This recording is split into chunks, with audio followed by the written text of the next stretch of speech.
ಆತ್ಮೀಯ H16 news ಅರ್ಥಾತ್ ಹೇ ಸೀತಾರಾಮಗೆ ಸ್ವಾಗತ. ನಾನು ನಿಮ್ಮವ MI ಅಥವಾ ಮಲ್ಲಪ್ಪ ಜೋತಾವಾರ್. ಆದ್ಮೇಲೆ ಈಗ ತಾವು ದಿನ ಸುದ್ದಿಗಳನ್ನು ಅದರ ಜೊತೆಗೆ ವಿಶೇಷತೆಗಳನ್ನ ನೋಡ್ತಾ ಹೋಗಿ ವಿಶೇಷ ಈ ಮೊದಲನೇ ಸುದ್ದಿಯನ್ನು ನೋಡಿ.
ಆದರೆ ಕಾಂಗ್ರೆಸ್ನಲ್ಲಿ ಆಗಲಿ ಇನ್ನೊಂದು ಪಕ್ಷಗಳಲ್ಲಿ ಹೆಚ್ಚಾಗಿ ಯಾರು ತೀರೋಗಿರ್ತಾರೆ ಅವ್ರ ಸ್ಥಳಕ್ಕೆ ಅವ್ರ ಜಾಗಕ್ಕೆ ಹೆಚ್ಚಾಗಿ ಆ ಕುಟುಂಬದವರನ್ನೇ ಕೊಡ್ತಾ ಬಂದಿರೋದೇನೋ ಪದ್ಧತಿ ಇದೆ. ಆ ಪದ್ಧತಿ ಪ್ರಕಾರ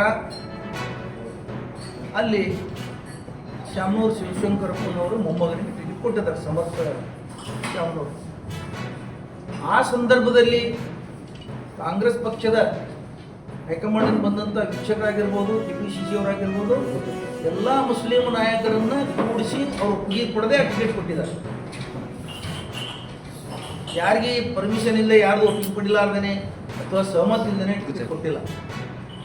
ಟಿಕೆಟ್ ಕೊಟ್ಟ ನಂತರ ಸ್ಥಳೀಯವಾಗಿ ದಾವಣಗೆರೆಯಲ್ಲಿ KPCCಯಲ್ಲಿ ಕಾಂಗ್ರೆಸ್ನಲ್ಲಿರುವಂಥ ಮುಸ್ಲಿಂ ತಾವೆಲ್ಲ ಇಲ್ಲಿವರೆಗೆ ಸುದ್ದಿಗಳನ್ನು ನೋಡಿದಿರಿ, ಜೊತೆಗೆ ವಿಶೇಷ ಘಟನೆಗಳನ್ನು ಸಹ ನೋಡಿದಿರಿ. ಅದು ನಿಮಗೇನು ಅನ್ನಿಸ್ತು? ನಿಮಗೆ ಲೈಕ್ ಮಾಡಿರಿ, ಶೇರ್ ಮಾಡಿರಿ, ಕಾಮೆಂಟ್ ಮಾಡಿರಿ, ಜೊತೆಗೆ ಸಬ್ಸ್ಕ್ರೈಬ್ ನಿಲ್ಲಿಸ್ಬೇಡ್ರಿ. H16 ನ್ಯೂಸ್ ಅರ್ಥಾತ್ ಸೀತಾರಾಮ ಸತ್ಯದ ಕೈಗನ್ನಡಿ ವಂದನೆಗಳು.